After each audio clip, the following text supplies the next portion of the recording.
The title of my remarks today, Google, Is There a God? It's somewhat amorphous. I actually planned it that way. The real underlying theme is inspiration. Where does it come from? The inspiration to do a service on inspiration stems from an incident that occurred a couple of months ago. I was finishing up one of those small tubes of toothpaste that you get from the dentist, and I had gotten it down to the very last. And I squeezed and pushed and got the last dollop onto my toothbrush. The question becomes, how much toothpaste do you need on the end of your toothbrush to brush your teeth? Well, that was my inspiration because it triggered a whole series of cascading thoughts. I would have to say that thinking about Google as a source for answers is something that I have to thank my wife, Lori, for, because that would never have occurred to me otherwise, given the technological dinosaur that I am. But it turned into the germ of an idea that became this service. We have gotten used to asking Google questions that we might want the answer to. What's the capital of Romania? What's the weather going to be like tomorrow? When did Humphrey Bogart die? Questions such as these, Google, frankly, can handle pretty well.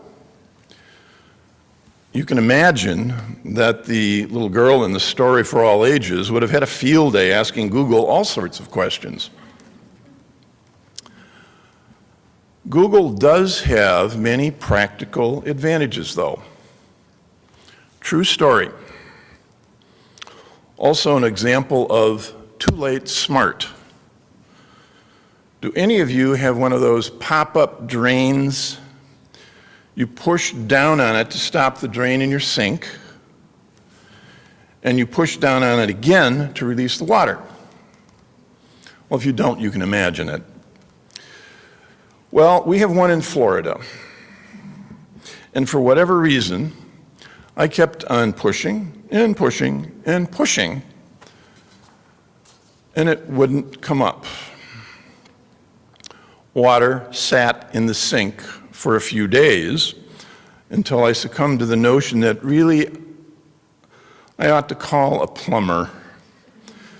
Invariably, the plumber came and fixed the pop-up drain so that you could just push it down and it would pop up again. Oh yeah, it cost me $170 for the privilege. Within a week, the problem had resurfaced. I got so tired of the fact that it wasn't working that I didn't call the plumber until it really got to me, only to hear them say, "Oh yes, we can come out and fix it again. It'll cost you $170. At which point Lori suggested, "Why don't you Google it?" Sure enough, there was a video instructing people as to how to fix a pop-up drain. After viewing it several times, I was able to fix my pop-up drain and lubricate it so it didn't happen again. Unfortunately, I was still out the original $170. Too late, smart. There are some questions, though, that Google can't answer. For example, in my professional life, I have a financial planning practice, and very often people will ask, what's the market going to do?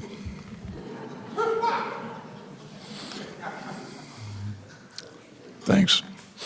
I will see articles which explain that the sky is about to fall and we're going to be heading into a recession. On the same day, I could read an article that says the Dow is going to 50,000, which clearly would be in conflict with the previous article. One has to develop what I would refer to as a crap detector. This is a term that I first got acquainted with through the writings of Jonathan Kozol back in the 1970s, for those of you who were alive back then. We need to empower our crap detectors to decide what makes sense to each of us.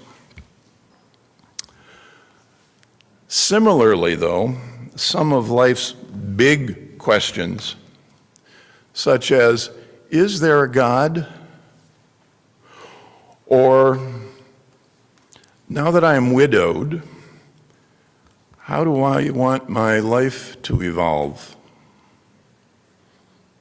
Or, how do I feel about this man or woman that has come into my life? These are questions that are a bit more nebulous, requiring that we find another source. And that source is within.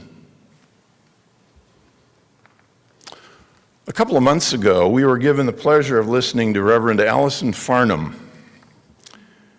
She talked about the dance and the music that we have to detect within ourselves. When we find that music, we need to dance as if no one were watching. I'd like to read a poem by Wendell Berry.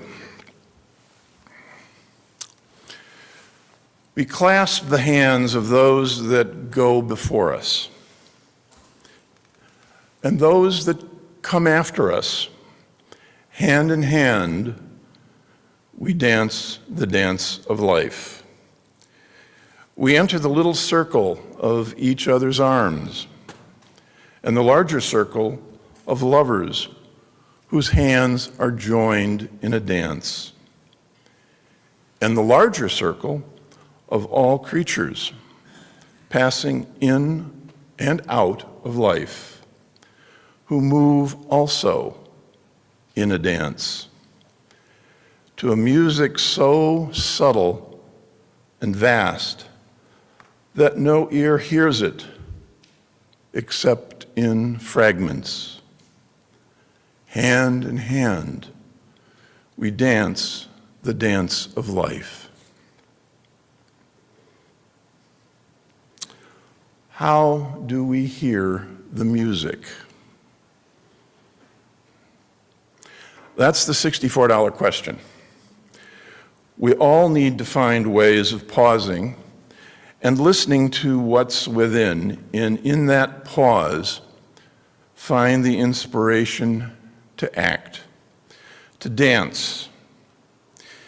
Inspiration can come in many forms, as Pat's reading suggests. It can come in looking into the eyes of a child. Recently, Lori and I had the opportunity to watch a movie entitled One Life. It was biographical, a film about the life of Nicholas Winton, a name that, frankly, I didn't know. He's portrayed by Sir Anthony Hopkins, one of my favorite actors. Nicky, as he was known, was a stockbroker in London. In 1938, he spent 3 weeks in Prague, Czechoslovakia, just after Hitler had annexed the Sudetenland.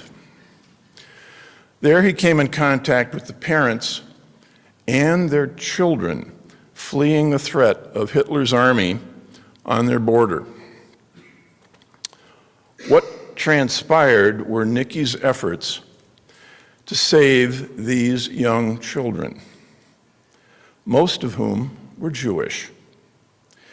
He returned to London and through his contacts was able to save 669 of these children. It was only until much later in life that his accomplishments were acknowledged. And he was knighted by Queen Elizabeth. And he also received the highest civilian honor from the Czech Republic. He died knowing he had made a difference at age 106. My kind of guy. Yes, inspiration can come in many forms, and it's a matter that we pay attention to it and give it a chance to grow. To that end, I'd like to acknowledge a few people who have been inspired, maybe not as impactful as Nicky Winton. Nancy heard the music and ran a 5K with her daughter. Roger heard the music and decided to commit working with recruits at Great Lakes and be a source of guidance to those entering a new phase in their lives. And Deb, who discovered the joy of square dancing. What I'd like to do next in our talk back is give you the opportunity to salute those, including yourself, who have heard the music and been inspired to act.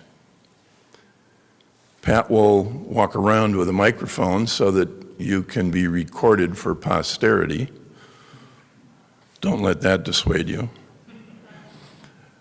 To give you an opportunity, though, to ponder that, let us move to our closing hymn, number 396. I know this rose will open. Please stand as you are able, and you'll notice it's relatively short.